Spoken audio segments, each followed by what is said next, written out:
से? ये पूरे मजमे के पास मोबाइल होगा, हाँ या ना? सिर्फ इतना बोलते जाओ, हाँ या ना। मेरे को आपका मोबाइल नहीं चाहिए, आपका नंबर भी नहीं चाहिए, मैं सिर्फ इतना पूछना चाहता हूं, आपके पास मोबाइल है या नहीं है? मिसवाक है? क्यों? ये दूध का दूध, पानी का पानी अलग हो गया। मोबाइल से भी बातें होती है, अरे मिसवाक से भी बातें होती है।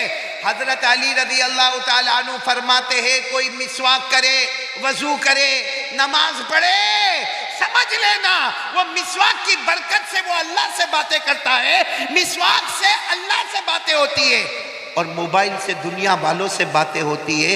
मोबाइल महंगा होता है, मिसवाक सस्ता होता है। और हमारे नबी ने फरमाया, अगर मेरी उम्मत पर भारी नहीं होता, मैं मिसवाक को हर नमाज और हर वजू से पहले फर्ज कर देता। मिसवाक इतना जरूरी है। अल्लामा शामी रहमतुल्लाह अलैह फरमाते, अस्सिवाकु